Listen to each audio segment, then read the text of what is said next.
नमस्ते दोस्तों। देखिए, किसान की मजबूरी। आज मैं आपको एक छोटी सी बात बताना चाहता हूँ कि किसान की कितनी बड़ी मजबूरी है। इंसानों के लिए, इंसानों के खाने का फूड अनाज मात्र 20 रुपए किलो और पशुओं के खाने का अनाज 40 रुपए किलो। और जहां पशुओं का दूध का भाव 80, 90, 95 रुपए किलो होना चाहिए, वहां दूध का भाव मामूली 40 से 50 रुपए किलो। ये किसान की एक मजबूरी है। अगर ऐसा ही चलता रहा तो किसान का सर्वप्रिय सर्वप्रथम जो बिजनेस है वो बिल्कुल ठप हो जाएगा, खत्म हो जाएगा। इस बिजनेस को अगर आप बचाना चाहते हैं तो आज ही आप कोई ना कोई ऐसा कार्य कीजिए कि या तो आपके दूध के रेट अच्छे मिले और या आपके फीड के भाव कम मिले। दोस्तों, हमने भी लगभग 1 साल पहले हमारी कंपनी में एक फीड तैयार की। हमने जब फीड तैयार किया था उस समय हमने एक विशेष बात सोची थी कि हम अपनी फीड में कुछ भी हो जाए केमिकल का उपयोग नहीं करेंगे, खासकर यूरिया का उपयोग नहीं करेंगे।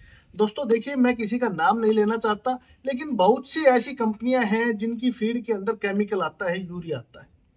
यूरिया की वजह से, केमिकल की वजह से कहीं ना कहीं हमारे पशुओं का दूध का उत्पादन तो थोड़े दिन के लिए बढ़ जाता है, लेकिन हमारे पशु की इम्यूनिटी पावर बड़ी कमजोर हो जाती है। हमारे पशु दिन पे दिन बीमार होते जा रहे हैं।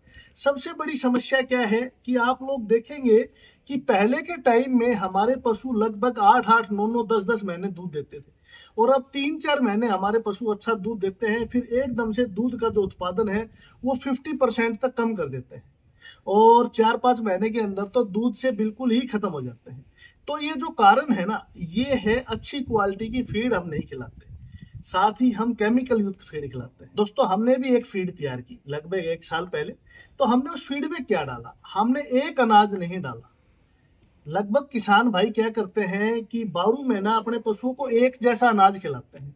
दोस्तों, जैसे जैसे मौसम परिवर्तन होता है वैसे ही हमें अपने पशुओं का अनाज, फीड को परिवर्तन करना चाहिए।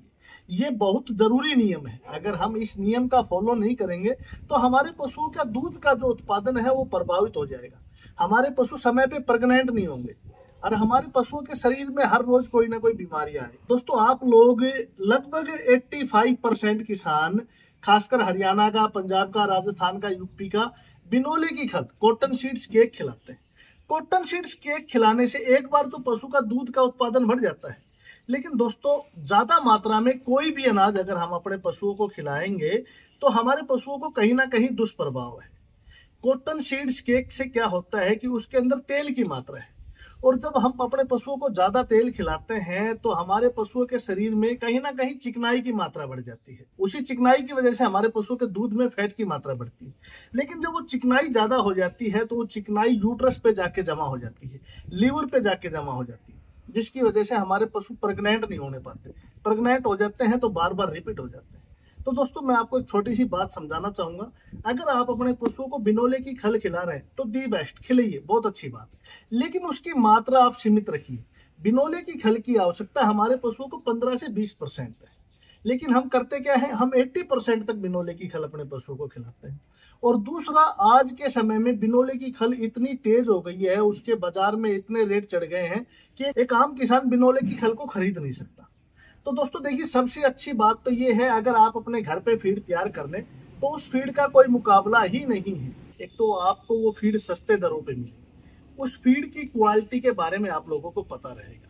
अगर आप अपने घर पे फीड तैयार करना चाहते हैं तो मैं आपको एक छोटा सा फार्मूला देना चाहूंगा। आप इस फार्मूले से अपने घर पे फीड तैयार कीजिए और फिर देखिए आपके पशुओं के अंदर किसी भी तरह की कोई बीमारियां नहीं आएगी।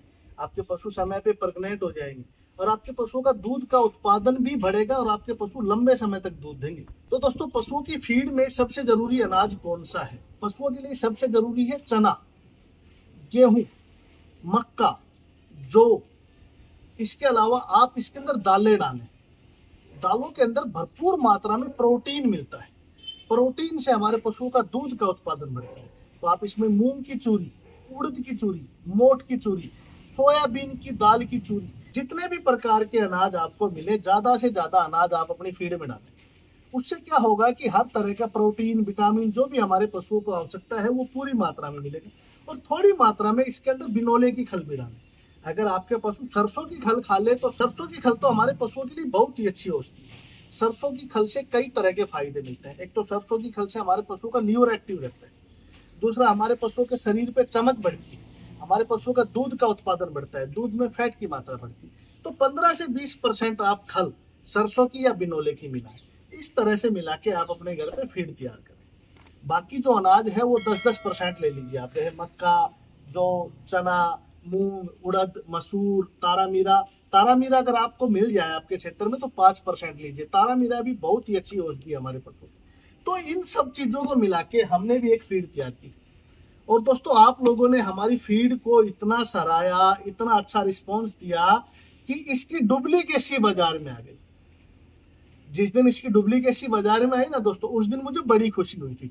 मुझे लगा कि मैंने कोई बहुत अच्छा कार्य किया है, जिस वजह से किसान भाइयों ने हमारी फीड को अहमियत दी और मुझे बड़ी प्रसन्नता हुई। लेकिन दोस्तों धीरे धीरे क्या हुआ, लगभग 6 महीने के अंदर ही आपने हमारी फीड को इतने अच्छे रिस्पॉन्स दिए कि बाजार में हमारे जैसे बैग सैकड़ों लोगों ने डुप्लीकेसी तैयार कर दी। हमारे पास आप लोगों की शिकायत आने लगी, जी हमने तो आपकी फीड ली थी, उसके अंदर मजा नहीं आया, क्वालिटी जो आप बता रहे थे वैसा रिस्पॉन्स नहीं मिला। तो हमने बाजार की स्टडी की, हमने देखा कि ऐसा हुआ क्या। तो हमें पता लगा कि जो हमारा पुराना बैग था, जो आप स्क्रीन पे देख रहे हैं, इस तरह के बैग बाजार में सैकड़ों कंपनियों ने उतार दिए। तो फिर हमने सोचा कि ऐसा क्या किया जाए कि किसान को अच्छी फीड मिले और हमारी फीड मिले। तो दोस्तों हमने अपनी फीड में एक छोटा सा चेंजिंग किया है, वो मैं आप लोगों को जरूर बताना चाहूंगा, ताकि आपको बाजार में अच्छी क्वालिटी की फीड लेते समय किसी भी तरह की परेशानी ना हो। तो दोस्तों मैंने क्या किया, अपनी फीड पे मैंने फोटो डलवा दी है। मेरी फोटो आपको मेरी फीड पे मिलेगी। अगर आप कहीं से भी मेरी फीड लें तो सबसे पहले आप ये फोटो जरूर देखें। और हमारी फीड के रेट में भी बड़ा कंफ्यूजन है। कई लोग कहते हैं जी आपकी फीड 1200 की है, कई कहते हैं 1300 की है, कोई कहता है 1400 की। तो मैं आपको इसके रेट बता देना चाहता हूं, क्योंकि हमारा ओपन व्यापार है। किसी भी तरह की कोई भी लुका छुपी हमने किसानों के साथ ना आज से पहले की है और ना आज के बाद करेंगे। दोस्तों 20 साल हो गए हैं मुझे यहाँ कनीना की धरती पे। 20 साल से मैं आपके पशुओं का छोटा मोटा जो भी मुझे पता है वो आप लोगों को बताता हूँ। और अब फीड के इतने अच्छे रिस्पॉन्स आप लोगों ने दिए हैं, इसीलिए मैंने फीड का कट्टा जो बैग है उसको चेंज किया है, उसके ऊपर मैंने अपनी फोटो लगवा दी। तो दोस्तों अगर आप मिल्किंग वाले जो पशु आपके दूध दे रहे हैं, दूध वाले पशुओं के लिए फीड ले रहे हैं, तो आप पीले वाला बैग लें। येलो कलर का बैग आपको 1400 रुपये में मिलेगा। और अगर कोई पशु आपका ड्राई है, छोटे काफ है, हिफर है, या जो पशु दूध नहीं दे रहा, उसके लिए आप ग्रीन बैग लें।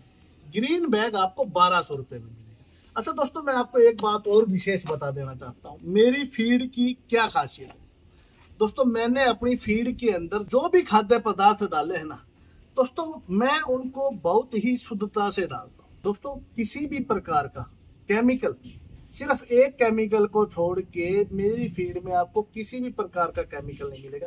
वो केमिकल क्या है, सोडा बाई कार्बोनेट, मीठा सोडा। मीठा सोडा क्या करता है कि हमारी फीड काफी हैवी है, इसमें प्रोटीन की मात्रा काफी है।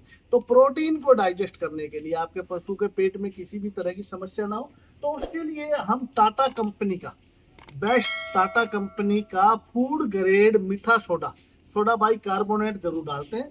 इसके अलावा कभी भी किसी भी प्रकार की फीड में अगर आपको केमिकल मिल जाए, तो मैं ज्यादा बड़ी बात तो करूंगा नहीं, अगर आपको मेरे फीड के बैग में केमिकल मिल जाए तो आप उठा के दूर फेंक देना। और जितने पैसे आपने हमें दिए ना फीड के पैसे के, वो पैसे वापस ले जाना। 1 ग्राम यूरिया साबित नहीं कर सकते आप मेरी फीड में, ये मेरा चैलेंज है आप लोगों, क्योंकि हमने पशुओं का दूध बढ़ाने के साथ साथ पशुओं को हेल्थी भी रखना है। ठीक है, आपके पशु ने केमिकल युक्त फीड खा के 2-3 महीने अच्छा दूध का उत्पादन दे दिया, लेकिन दोस्तों 2-3 महीने के बाद भी तो हमें दूध लेना है। तो अगर आप चाहते हैं कि आपके पशुओं का अच्छा दूध का उत्पादन मिले, अच्छी उनकी ग्रोथ हो, तो आप एक बार हमारा फीड जरूर खिला के देंगे। हमारी फीड खिलाने से आपके पशु हेल्थी रहेंगे और किसी भी तरह की कोई भी समस्या आपके पशु के शरीर में जन्म नहीं लेगी। और दोस्तों साथ ही हरियाणा में हमारी फीड की काफी डिमांड है। तो अगर आप हरियाणा से हैं और आप हमारी फीड की एजेंसी लेना चाहते हैं, तो नीचे दिए गए नंबरों पे आप हमसे संपर्क कर सकते हैं, क्योंकि हम चाहते हैं कि हर गांव में, हर शहर में किसानों को अच्छी क्वालिटी की हमारी जो फीड है वो किसानों को उपलब्ध हो। दोस्तों जो किसान कपास की, बिनोले की, कॉटन्स की खेती करते हैं ना, उन फार्मर से आप पता करके देखना, जब कपास को पैदा करते हैं उस समय कितनी भारी मात्रा में कीटनाशक कपास में डाली जाती है, कॉटन में डाला जाता है। वो सारा कीटनाशक घूम फिर के हमारे पशु के पेट में आता है और हमारे पशु के पेट से हमारे पेट में जाता है, जिसकी वजह से हम भी परेशान हैं, हमारे पशु भी परेशान हैं, क्योंकि ये कीटनाशक ही बड़ी बड़ी बीमारियों का जन्म है। तो मैं आपको फिर बोलना चाहूंगा कि कम से कम मात्रा में आप अपने पशुओं को बिनोले की खल खिलाएं। अपने घर के हार को अहमियत दीजिए, गेहूं को, चने को, मक्का को, उड़द को, मूंग को, मसूर को, इन चीजों को जब आप अहमियत देंगे तब आप पशुपालन व्यवसाय में कामयाब हो पाएंगे। धन्यवाद।